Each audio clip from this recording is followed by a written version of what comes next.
Baramulla south ಕಾಶ್ಮೀರ್ನ ಭಾಗ ಇದು. ಬಾರಾಮುಲ್ಲಾದಲ್ಲಿ public ಟಿವಿಯ ಗ್ರೌಂಡ್ ರಿಪೋರ್ಟ್ ಏನ್ ಹೇಳುತ್ತೆ ಹಾಗಾದ್ರೆ? ನಿರಂತರವಾಗಿ ನಿಮಗೆ ಗೊತ್ತಿರಬಹುದು, ಈ ಆಪರೇಷನ್ ಸಿಂಧೂರಕ್ಕಿಂತ ಮುಂಚೆ ಪಹಲ್ಗಾಮ್ ಅಟ್ಯಾಕ್ನಿಂದ ಕೂಡ ನಮ್ಮ ಟೀಮ್ ಅಲ್ಲೇ ಇದೆ. ರಿಸ್ಕಿ ಪ್ರದೇಶ, ಪಿಒಕೆಗೆ ಹೊಂದಿಕೊಂಡಂತೆ ಇರುವಂತಹ ಬಾರಾಮುಲ್ಲಾದಲ್ಲಿ ಗ್ರೌಂಡ್ ರಿಪೋರ್ಟ್, ಅಲ್ಲಿನ ಜನ ಏನ್ ಹೇಳ್ತಾರೆ ಮತ್ತು ಈ ಶೆಲ್ಲಿಂಗ್, ಬಾಂಬ್ ದಾಳಿ, ಡ್ರೋನ್ ಅಟ್ಯಾಕ್ ಇದರ ತೀವ್ರತೆಯನ್ನ ಈ ಬಾರಾಮುಲ್ಲಾ ಬಹಳ ಹತ್ತಿರದಿಂದಲೇ ನೋಡಿದೆ. ಸೊ ಅಲ್ಲಿ ನಾವು ರಿಪೋರ್ಟ್ ಮಾಡಿದಾಗ ನಮಗೆ ಸಿಕ್ಕಿದ್ದೇನು ಡೀಟೇಲ್ಸ್ ಕೊಡ್ತಾ ಹೋಗ್ತೀವಿ. ಡೀಟೇಲ್ಸ್ ಕೊಡ್ತಾರೆ ಶಬೀರ್, ನೇರವಾಗಿ ಬಾರಾಮುಲ್ಲಾದಿಂದಲೇ ಸಂಪರ್ಕಕ್ಕೆ ಸಿಗ್ತಾ ಇದ್ದಾರೆ. ಶಬೀರ್, ಸೌತ್ ಕಾಶ್ಮೀರದ ಬಾರಾಮುಲ್ಲಾ ಅಂತ ಹೇಳಿದ್ರೆ ಅದು ಉಗ್ರರಿಗೆ ಸ್ವರ್ಗ ಇದ್ದಂಗೆ, ವಿಪರೀತ ರಿಸ್ಕಿ ಏರಿಯಾ. ಮತ್ತೆ ಇಷ್ಟೂ ದಿನದ ಈ 5 ದಿನಗಳಲ್ಲಿ ಅತಿ ಹೆಚ್ಚು ತೀವ್ರತೆಯನ್ನು ಎದುರಿಸಿರುವಂತಹ ಜಿಲ್ಲೆಗಳ ಪೈಕಿ ಬಾರಾಮುಲ್ಲಾ ಒಂದು. ಸೊ ಅಲ್ಲಿನ ಗ್ರೌಂಡ್ ರಿಯಾಲಿಟಿ ಏನು ಹೇಳುತ್ತೆ, ಜನ ಹೇಗಿದ್ದಾರೆ, ತೀವ್ರತರವಾದಂತಹ ಅಟ್ಯಾಕ್ಗಳನ್ನು ನೋಡಿದಂತಹ ಜನರನ್ನ ಶಿಫ್ಟ್ ಮಾಡೋ ಕೆಲಸ, ಸೆಕ್ಯೂರಿಟಿ ಎಲ್ಲದರ ಬಗ್ಗೆ ಮಾಹಿತಿ ಕೊಡೋದಾದ್ರೆ? ಮಮತಾ, ಹೌದು, ಸೌತ್ ಕಾಶ್ಮೀರದಲ್ಲಿ ಮುಖ್ಯವಾಗಿ ಬಾರಾಮುಲ್ಲಾ, ಉರಿ ಸೆಕ್ಟರ್ಗಳಿದ್ದಾವೆ. ಈ ಎರಡೂ ಪ್ರದೇಶಗಳು ಅತಿ ಹೆಚ್ಚು ದಾಳಿಗೆ ಒಳಗಾಗಿರುವಂಥದ್ದು ಒಂದು ಕಡೆ, ಮತ್ತೊಂದು ಕಡೆ ಬಾರಾಮುಲ್ಲಾ ವಿಶೇಷವಾಗಿ ಭಯೋತ್ಪಾದಕ ಚಟುವಟಿಕೆಗಳು ಕೂಡ ಹೆಚ್ಚು ನಡೆಯುವಂಥದ್ದನ್ನು ಕೂಡ ನಾವಿಲ್ಲಿ ಗಮನಿಸಿದ್ದೀವಿ. ಅನಂತಪುರ ಆಗಿರ್ಬೋದು, ಅನಂತ್ನಾಗ್ ಆಗಿರ್ಬೋದು, ಅಥವಾ ಬಾರಾಮುಲ್ಲಾ ಆಗಿರ್ಬೋದು, ಇವೆಲ್ಲವೂ ಕೂಡ ಉಗ್ರರು ಸ್ಲೀಪರ್ ಸೆಲ್ಗಳ ರೀತಿಯಲ್ಲಿ ವರ್ತನೆ ಮಾಡ್ತವೆ. ಬಹಳಷ್ಟು ಜನ ಇಲ್ಲಿ ತಲೆಮರೆಸ್ಕೊಂಡು ಆಶ್ರಯವನ್ನು ಪಡ್ಕೊಳ್ಳುವಂಥ ಕೆಲಸಗಳನ್ನು ಕೂಡ ಮಾಡ್ತಿರ್ತಾರೆ. ಸೊ ಹೀಗಾಗಿ ಆಗಾಗ್ಗೆ ಸಾಕಷ್ಟು ಮಿಲಿಟರಿ ಕಾರ್ಯಾಚರಣೆಗಳು ಬಾರಾಮುಲ್ಲಾ ಜಿಲ್ಲೆಯಲ್ಲಿ ಬೇರೆ ಬೇರೆ ಗುಡ್ಡಗಾಡು ಪ್ರದೇಶಗಳಲ್ಲೂ ಕೂಡ ನಡೀತಾ ಇರುತ್ತೆ. ಮುಖ್ಯವಾಗಿ ಈಗ ಭಾರತ ಮತ್ತು ಪಾಕಿಸ್ತಾನದ ನಡುವೆ ಈ ಒಂದು ಯುದ್ಧದ ಕಾರ್ಮೋಡ ಏನು ಮೂಡಿದೆ.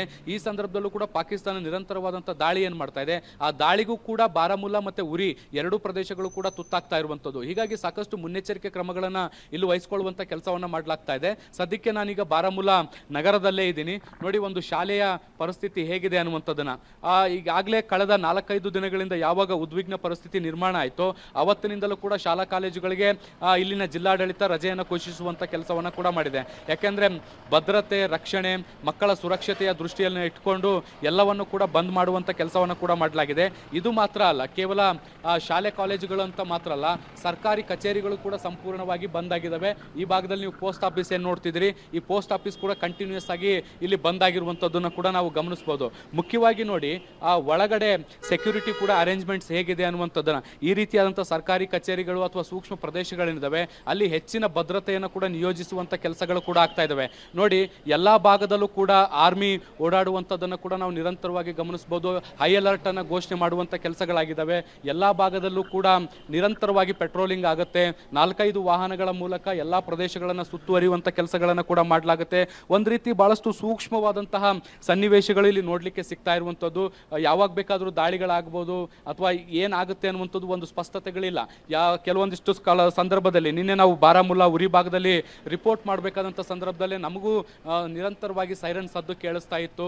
ಈ ರೀತಿಯಾಗಿ ಜನರು ಆತಂಕದಲ್ಲಿ ಬದುಕ್ತಾ ಇರುವಂಥದ್ದು. ಹೀಗಾಗಿ ಅತಿ ಹೆಚ್ಚು ಭದ್ರತೆಯನ್ನು ಕಲ್ಪಿಸಿಕೊಡುವಂಥ ಕೆಲಸಗಳಾಗ್ತಾ ಇದ್ದಾವೆ. ಮತ್ತು ಬಾರಾಮುಲ್ಲಾದಿಂದ ಸರಿಸುಮಾರು ಒಂದು 50 ಕಿಲೋಮೀಟರ್ ದೂರಕ್ಕೆ ಹೋದರೆ ಅಲ್ಲಿ ಉರಿ ಸಿಗುತ್ತೆ. ಉರಿಯಿಂದ ನಮಗೆ ಬಾರ್ಡರ್ ಭಾಳಷ್ಟು ಹತ್ತಿರದಲ್ಲಿರುವಂಥದ್ದು. ಹೀಗಾಗಿ ಕೆಲವೊಮ್ಮೆ ಅಕ್ರಮವಾಗಿ ಭಯೋತ್ಪಾದಕರು ನುಸುಳಿ ಬರುವಂಥ ಸಾಧ್ಯತೆಗಳು ಕೂಡ ಇರ್ತವೆ. ನಾನು ಆಗಲೇ ಹೇಳಿದೆ, Baramulla one of the sleeper cell ಆಗಿರುವಂಥ ಹಿನ್ನೆಲೆಯಲ್ಲಿ ಇಲ್ಲಿ ಬೇರೆ ಬೇರೆ ದುಷ್ಕೃತ್ಯಗಳನ್ನು ಮಾಡುವಂಥ ಸಾಧ್ಯತೆಗಳು ಕೂಡ ಇರ್ತವೆ. ಹೀಗಾಗಿ ನಿರಂತರವಾಗಿ ಪೆಟ್ರೋಲಿಂಗ್ ಮಾಡುವಂಥದ್ದು, ಭದ್ರತೆಗಳನ್ನು ಒದಗಿಸುವಂಥದ್ದು, ಸರ್ಕಾರಿ ಕಚೇರಿಗಳು, ಖಾಸಗಿ ಕಚೇರಿಗಳೇನಿರ್ತವೆ, ಹೆಚ್ಚಿನ ಜನಸಂದಣಿ ಏನು ಇರುತ್ತೆ ಆ ಪ್ರದೇಶಗಳಲ್ಲಿ ಹೆಚ್ಚುವರಿ ಭದ್ರತಾ ಸಿಬ್ಬಂದಿಗಳನ್ನು ಹಾಕುವಂಥದ್ದು, ಈ ರೀತಿಯಾಗಿ ಹೆಚ್ಚಿನ ಭದ್ರತೆಯನ್ನು ವಹಿಸುವಂಥ ಕೆಲಸಗಳಾಗ್ತಾ ಇದ್ದಾವೆ. ಆ ಮೂಲಕ ಈ ಪ್ರದೇಶಗಳಲ್ಲಿ ಶಾಂತಿಯನ್ನು ಕಾಪಾಡುವಂಥ ಪ್ರಯತ್ನಗಳು ಕೂಡ ಮುಂದುವರೆದಿದ್ದಾವೆ. ಮಮತಾ, ರೈಟ್, ಧನ್ಯವಾದ ತಮ್ಮೆಲ್ಲ ಮಾಹಿತಿಗಾಗಿ ಶಬೀರ್.